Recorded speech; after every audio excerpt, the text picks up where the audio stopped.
Bad football opinions. This is an Instagram page that documents some of the most abhorrent, disgusting, unworthy of access to the internet or unworthy of access to football tickets opinions you will ever see in your life. Erling Haaland will not live up to the expectation.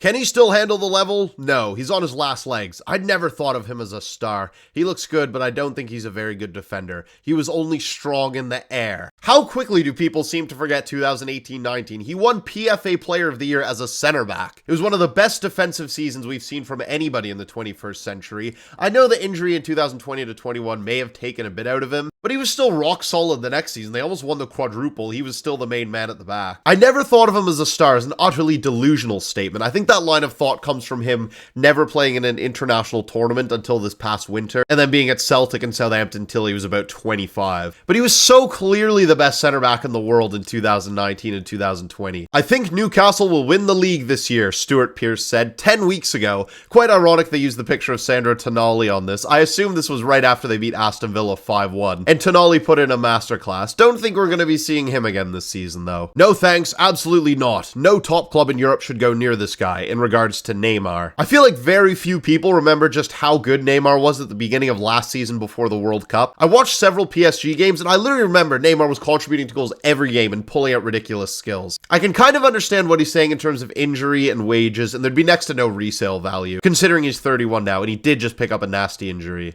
Again with Neymar. Neymar is so overrated. Was carried by a system in Barca that surrounded him with world-class players. Prime Pedro did a job on that team. He is nowhere near the best player in the world, not now and especially not in general. Yeah, in the Confederations Cup when he was 21 playing for Brazil, I think he was quite good. And at Santos when he was a teenager, he certainly wasn't playing for Prime Barca. Champions League is a Mickey Mouse trophy. Actually, with 2-legged knockout ties and 6 group games, I'd say it has more credibility than the World Cup. I bet it was an Arsenal fan that said this. 7-time Emirates Cup champions, you'll never sing that. Not a big game player, just a good player on a brilliant team. Do the people who write these comments literally not watch any games of football? If there's any player that you can say turns up in big league games in the Premier League in the last decade, it's Kevin De Bruyne. The amount of world-class goals De Bruyne has scored, especially against Big Six teams in the last couple of seasons, is ridiculous. So Sergio Aguero said this about Ronaldo. What does he do? All free kick goals in pure luck.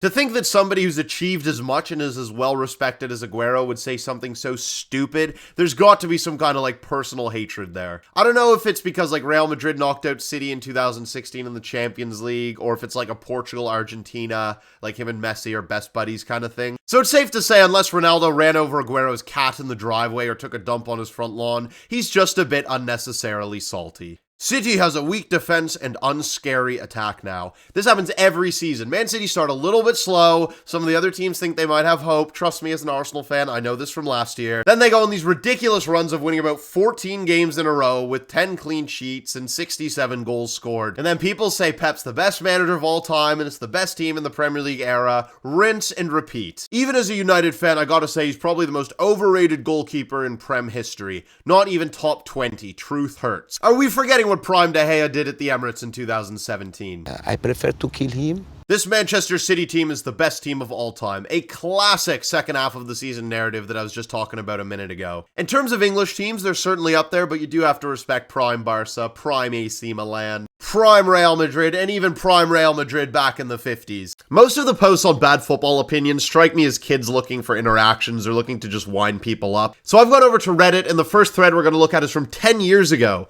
What's a controversial opinion you have about soccer? Yes, I said soccer. Arrest me, throw me in the dungeon with Alexi Lalas and Clint Dempsey. It's what it says. I actually like vuvuzelas. You absolute wrongin'. I'm getting the word. Just quickly, if you are looking to buy a mystery box containing a mystery football kit, such as this beautiful, spiffy Almirante brown kit that I'm wearing right now, head on over to mysteryretroshirts.co.uk, use code ERIC10 at checkout for 10% off. I also got the very popular 2023-24 Roma kit from a Mystery Retros mystery box. That Man City winning the Champions League was a fairy tale. Oh my word, we saw enough of this in the last video looking at the soccer circle jerk sub. These Man City fans going on as if them beating Real Madrid 4-0 last season was on par with Alcorcon beating Real Madrid 4-0. No! One of you is a third division team, and one of you spent more than £1 billion on your team over the last decade. With Solomon joining us, I honestly think Spurs can really push Man City next season. Well, they've certainly started bright. Maybe Man City were underdogs last year after all. I mean, they're behind Spurs on match day 10. Anything that comes out of Jamie Carragher's mouth, even this, does this look like a funny football opinion to you? It certainly doesn't to me. He's really bad, literally does nothing. This guy's talking about Aurelien Tchouameni, who is comfortably one of the best defensive midfielders in the world. Did you watch the World Cup, pal? 10 likes on his comment as well. Who is feeding into such delusional opinions? Can we all agree that Real Madrid and Arsenal are the two biggest clubs in the world? Who is saying this, man? You're just gonna get us laughed at. It reminds me of that Branislav Ivanovic clip. Are the biggest clubs in the world right now. Barcelona or Real Madrid. Personally, for me, it would be in between Arsenal or... What? What's wrong with Arsenal? That is where I'm going to end today's video. I hope you did enjoy. Over the next couple of days, I'm going to be doing a giveaway of several mystery boxes from mysteryretroshirts.co.uk. So make sure you subscribe so you do not miss that upload and you can enter the giveaway and possibly win one of these beautiful kits. Make sure to drop a like on the video if you enjoyed it, and I will see you next time.